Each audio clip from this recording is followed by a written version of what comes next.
welcome back to Catchical YouTube channel. ඉතින් අද මම ඔයාලට මේ vlog එක මේ වීඩියෝ එක අරගෙන ඉන්නේ 2025 ජූලිලා තියෙන ලෝක පරිසර දිනයට සමගාමීව මේ පාර ලෝක පරිසර දිනයේ තේමාව තමයි ප්ලාස්ටික් දූෂණය අවම කරන එක. ඉතින් ප්ලාස්ටික් පොලියුෂන් අපි හැමදාටම අපිට හැමෝටම දකින්න ලැබෙන දෙයක්. පාරතොට ගියත් කොහෙ ගියත් අපිට ප්ලාස්ටික් පොලිතින් දකින්න පුළුවන්. කසල ගොඩ ගහලා තියෙනවා සහ ඒවා ක්‍රමවත් විදියට බැහැර වෙන්නේ නැහැ කියලා තමයි අපිට දකින්න තියෙන්නේ. ඉතින් මේ තේමාව අපි මූලික කරගෙන අපේ ජයවර්ධනපුර යුනිවර්සිටි එකේ Department of Forestry and Environmental Science එකේ ළමයි. ඒ කියන්නේ අපේ Forestry and Environmental Science Society එක සහ පාලි ඕගනයිසේෂන් එක සහ Zero Waste Club එක මේ ඔක්කොම එකතු වෙලා අපේ යුනිවර්සිටි එකේ ක්ලීන් අප් එකක් කරා. ඒ මොකටද කරන්නේ? ප්ලාස්ටික් පොලිතින් එකතු කරලා ක්ලීන් කරන්න තමයි මේ වැඩසටහන Beyond Waste කියන ප්‍රොජෙක්ට් එක ලෝක පරිසර දිනය නිසා ඕගනයිස් කරලා තිබ්බේ. ඉතින් මේ වීඩියෝ එක ඒක ගැන. ඉතින් මට ඔයාලට මේ වීඩියෝ එකකින් කියන්න ඕනේ අපි පරිසර දිනයට විතරක් සීමා වෙන්නේ නැතුව අපේ පරිසරය ගැන හිතන්න පුරුදු වෙමු. ඒ වගේම අපි හැකිතාක් අපේ ප්ලාස්ටික් පොලිතින් භාවිතය අවම කරලා ඒ වෙනුවට තිරසාරව අපිට පාවිච්චි කරන්න පුළුවන් දේවල් භාවිතා කරමු. ඒ වගේම තියෙන කැලි කසර ප්ලාස්ටික් වේස්ට් සහ අනෙකුත් වේස්ට් ඔක්කොම කැලි කසර අපි තිරසාර විදිහට මැනේජ් කරගන්න ඕනේ. ඉතින් අපි හැම දෙයක්ම හොඳින් කළමනාකරණය කරගෙන අපේ ලෝකෙ පිරිසිදුව තියාගන්න දායක වෙමු. ඉතින් ඒ ප්‍රොජෙක්ට් එකේ වැඩි දුර අපි ගත වීඩියෝස් ටිකක් ඔයාලට මේ වීඩියෝ එකේ ඉස්සරහට බලන්න පුළුවන්. ඉතින් එහෙනම් බලමු.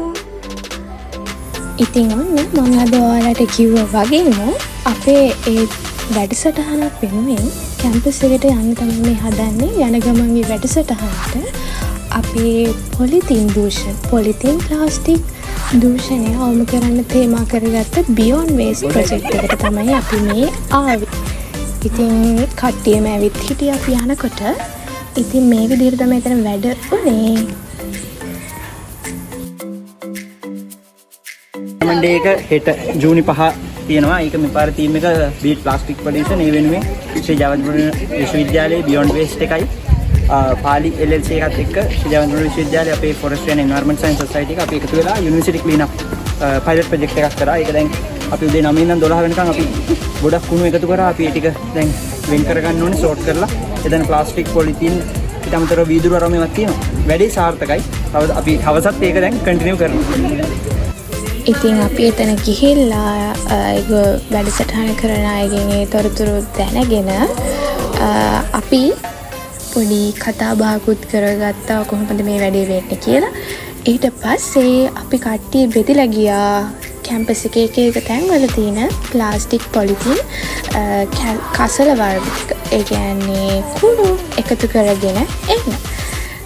ඉතින් අපි කට්ටියටම ග්ලව්ස් ඒ වගේම ඒ වගේ දේවල් හම්බ වුණා. ඒ ටිකත් අරගෙන අපි මුලින්ම යන්න හිතුවේ අපේ ඩිපාර්ට්මන්ට් එක පැත්තට.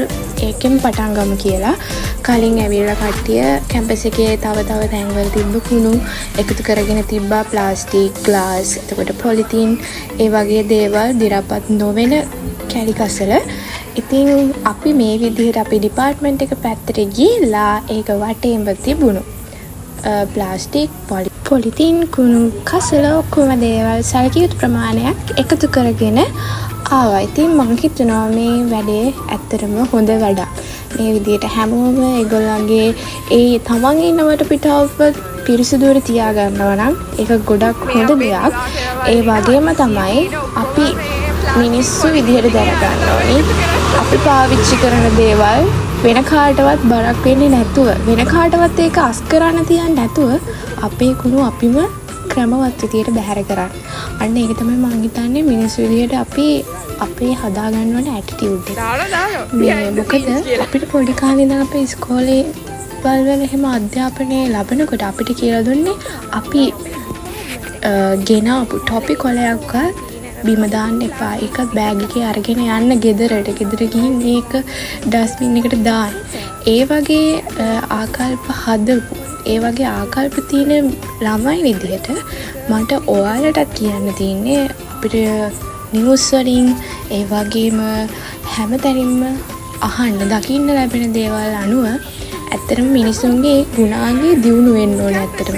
මොකද මේ අපිට පාලකයෝ පත් වුණා කියලාවත් එහෙම නැතුව මේවා අපේ අධ්‍යාපනයට ඇතුළත් වුණා කියලාවත් ඒවා ප්‍රායෝගිකව ක්‍රියාත්මක වෙන්නේ නැත්නම් අපිට බෑ මේක ලෝකයක් විදිහට එකතු වෙලා මේ දේවල් අවම කරන්න. ඉතින්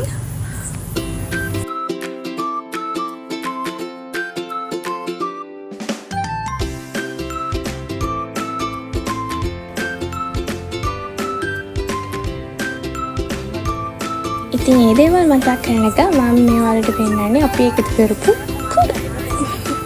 මම කියන්නේ ඉතින් අපි ටිකක් සෑහෙන ප්‍රමාණයක් අපේ ඩිපාර්ට්මන්ට් එක පැත්තෙන් එකතු කරගත්තා. මේ ටික අපි දැන් අපි ආපු පාලි LLC එකට බාර දෙනවා. ඒකට බාර දුන්නාම ඒගොල්ලෝ මේවා සෝට් අවුට් කරලා ඒ අදාළ විදිහට බැහැර කරන්න කටයුතු කරා. ඒ කියන්නේ රීසයික්ලින් වගේ ප්‍රොසෙස් එකකට යාවි. මේ වගේ දේවල් පරිසරයේ නිකන් දානවට වඩා ආපහු ප්‍රතිචක්‍රීකරණය කරලා ආපහු අපි ගන්න එක හොඳයි. මොකද අපි හිතනවට වඩා ලොකු හානියක් මේවා නිකම් මොහේ බැහැර කරාම පරිසරයට සිද්ධ වෙනවා. හිතන්නවත් නැති තරම්. ඉතින් මම ඔයාලගෙනුත් ඉල්ලන්නේ ඔයාලා ලෝකෙ කොහේ හිටියත් ලංකාවේ වේවා කොහේ හිටියත් තමන් පාවිච්චි කරන දේවල් හරි විදියට බැහැර කරමු. ඒ වගේම පුළුවන් තරම් අවම කරමු පොලිතීන් ප්ලාස්ටික් භාවිතය.